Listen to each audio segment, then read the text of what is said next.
Today I'm sitting down with sports journalist and host of ESPN's NBA Today and NBA Countdown, Malika Andrews. Malika, welcome to DITL. I am so excited to be here, Paige. Thank you for having me. Thank you for coming in. We're excited to do this. I'm excited to diddle. It's going to be fun. We're going to diddle. Okay. What time do you wake up and how do you get your day started? I wake up. I set my first alarm for 6:20-ish, knowing that really it's by 6:40 that I need to be up and moving and going because I have a meeting at 7 a.m. every morning, Monday through Friday for NBA Today, which is on at noon. So our production meeting's at 7. I like to have my coffee, kind of at least have said, I'm such a dork. I actually like to have said some words out loud before I get on the conference call because otherwise I'll be like, hello, how's everybody doing? So I want to get up with enough time to kind of have gotten some of those things out of the way before I'm talking to my colleagues with morning breath. Do you have like a go-to kind of morning script just to get those words out? This is so embarrassing. Well, because this call always starts with good morning. And so sometimes, especially if on the occasion, which it has happened where maybe I've had a late NBA countdown the night before, I stayed up watching games, it went to overtime, so I went to bed really late. And so that the snooze keeps getting pressed until like 6:58 and I'm running up from bed. I'll usually practice saying, good morning, good morning, good morning, before I say good morning to everybody on the call, which is super dorky, but it's true. I do it. Is this a Zoom call like from your home? Camera's off, sis. Yeah. Okay. the camera is off that early in the morning. I respect everybody who turns on their camera. For me, that is a camera off call. And how are you preparing for that 7 a.m. meeting? Like you're just getting up. Yeah. You've obviously come down from the night before, whether it was a late game or whatever it may be. Yeah. Like how are you mentally, physically, but then also like content thinking about like what you're bringing into that meeting? How do you prepare for that? Well, I think that's why you always have to be watching games. And it's sort of it's always a decision to make, at least for me, because I watch games better sitting at home, being able to watch multiple games in a night. When the Los Angeles Lakers or the Los Angeles Clippers are playing, I like to go to games, but when I go to a game, I'm usually there 2 hours before and staying until an hour or so after players have talked. And so that sort of eliminates the ability to watch 4 or 5 games in a night because you have transported yourself to sort of one place where engaging with people is my primary objective there. And so I try to see all 30 teams at some point during the season. That's kind of what in person, that's kind of what I cycle through. And sometimes if I've seen a team already that's coming through again, that's a night that I'll decide that I'm going to stay home and be able to watch the games sort of in a tapestry of all of the games at one time. But for me, I think I sort of seep in it. Like I'm a teabag. Like I just kind of sit in the NBA. I'm constantly watching games. I'm constantly talking to folks around the league. And that sort of drumbeat is really the preparation. For the 7 a.m. call specifically, I love a call with the producers. I love to know what they're thinking. I love to know what they're watching. Our group chats are very, very active, sort of sending highlights and things that we're seeing and things that we're enjoying. And so I think that for me, that's sort of where the preparation lies, is all of those conversations and observations, put it all into a pot, stir it up. And that's sort of what the 7 a.m. meeting is. What does your TV setup look like at home? Like I'm thinking about it even right now of like watching the Olympics, and I love that they've adopted this kind of like red zone kind of viewing aspect where you can watch multiple sports at a time. Yeah. I imagine for you there's got to be multiple screens, right? There is multiple screens. I only have one television set up. I'm not like, LeBron James. I've seen, when he puts on his social media, he has like 4 different screens with 4 different viewing capabilities. So TV has one, a laptop has another, and then I have like a Sling app up watching live TV or something on my phone, and that's how I'm watching that. And I use my app like radio sometimes when I'm out and about. Like I have no problem at a restaurant propping up a game and sort of watching it.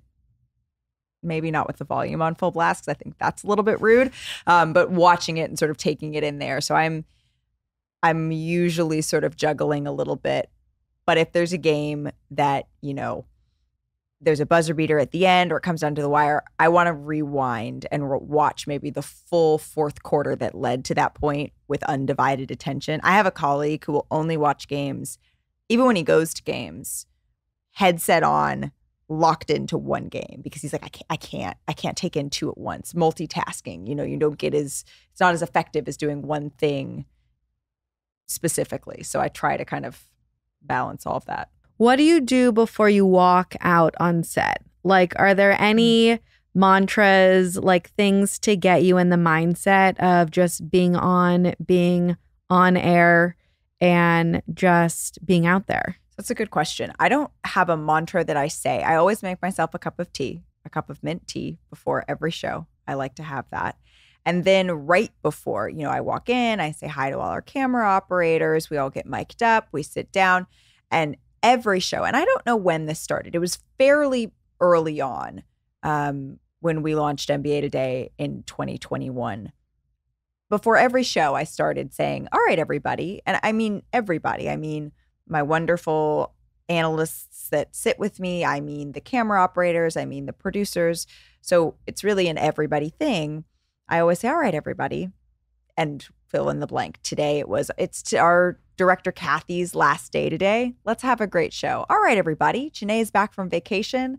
Let's have a great show. All right, everybody. It's my last show of the week. Let's have a great show. Whatever it is. And so every single show. And one time I didn't say it, and Jalen, one of our producers who's in studio, like turned around after the first break, was like, Malika, you didn't say it. What's going on? Are we not going to have a good show today? And so that's the last sort of thing I do before every show, before the red lights come on and you hear the dun dun dun dun and the show starts going. Was there someone growing up who did something similar or that kind of like inspired this? Or I don't know. How did this come to be? That's a good question. It felt right. Like that's the best answer I can give you is it felt right. And I always wanted our show, my hope was always that it would be collaborative and that everybody, no matter if you were the host of it like me or a reporter on it or an analyst on it or a producer of it, all felt that it was theirs.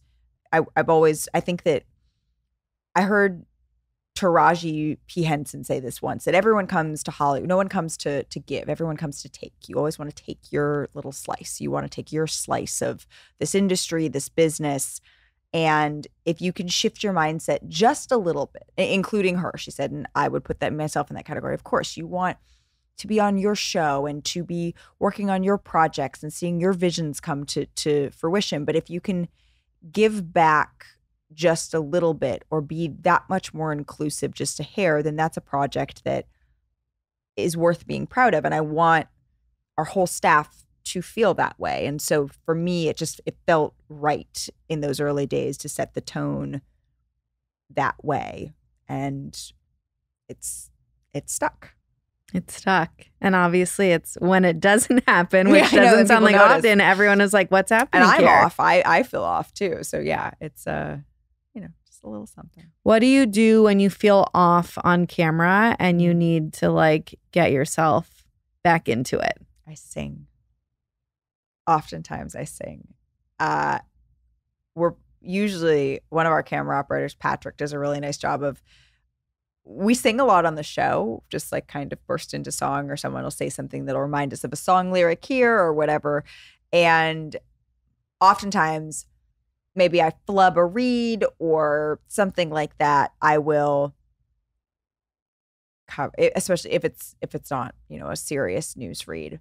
I'll cover it up by singing the tail end of it, because if I just stumbled a little bit, then people forgive the stumble. And so then in break, I usually kind of keep the sing going and say, okay, let's change the energy. And that's what we try to do. So what does the day look like when the show wraps? Then I usually go to the barn, and I'm a big horseback rider. And so I ride probably 3 days a week. When did that start? So I got on a horse for the first time when I was 2.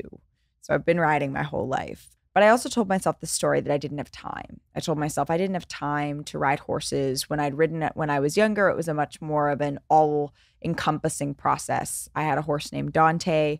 I would be at the barn 7 days a week, sometimes for 4 or 5 hours. I would be teaching. I would be helping out at the barn. I would be riding other horses for other clients to sort of make him and the sport more affordable because it's really expensive. And I was paying for him on my own. And so I was trying to do all these things to sort of alleviate the cost of his board and other things. And I think that I couldn't have ridden horses that way as an adult now. I don't have the time to go to the barn for 4 or 5 hours. But I think I let that I don't have time become I don't have time to engage with horses or ride at all for 10 years. And so I stopped from my sophomore year of college until about almost 2 years ago now. And I started again because Dave got me 3 lessons for Christmas because he knew it was something that I missed. And I was wondering how this would fit into my schedule. I'm too busy. I don't have time. When you go to the barn, you leave smelling like a horse. You got to have time to have a shower afterwards, all of this stuff. But reimagining what horses looked like in my life, it's not owning now, it's leasing. It's not going 7 days a week, it's going 3. It's not going for 4 hours, it's going for 2. Sometimes it replaces my morning workout. I have to go at 7 a.m. in order to be able to go because I have such a long day and 2 shows and other things to do. But what I recognized is I had all of these little moments in time. I'd take a nap. I would go out to get food. I would dawdle at the office and put all of that together. And all of a sudden I had an hour that I didn't have before. And restructuring and reshaping that has allowed me to get back one of the passions that I love so very much. And as much as you asked how I prepare for work, I prepare for work by being seeped in it all the time. I told you I needed something that forces you. You can't text and ride. It's a good way to fall. I needed something to force me to take a step back and to take a break. And it did that. And that's why I love it so much too. How did you actually figure out all of those pockets of time that you weren't utilizing well? I figured it out because I was feeling sad. And I found myself in these moments where I was feeling sad, wanting to get away from that feeling of sadness. And, I would go home and, I would go home to an empty house and, I was still making friends because I'd moved across the country. And all of those things, I found myself dawdling in all these places because I was trying to fill that sadness in a way. And so I knew I wanted to get away from that. And it's like, well, what makes me happy? And it was just that, what makes me happy? And that I knew horses, what makes me happy. Oh, but you don't have time. Well, what if you did? What if you did? Try it. See what happens. Now I do it all the time. And every once in a while, oh, shoot, spent too much time. Not going to have time for a shower. Open up my glove compartment. Towel. We're off to the game. What are you spraying? What are you using for that? I'm a big thank you to Mademoiselle Coco Chanel for allowing me to ride horses and then go to a game and be talking to someone. And never once has anyone asked, did you just come from the barn? There will be a first for that, but it has not happened yet.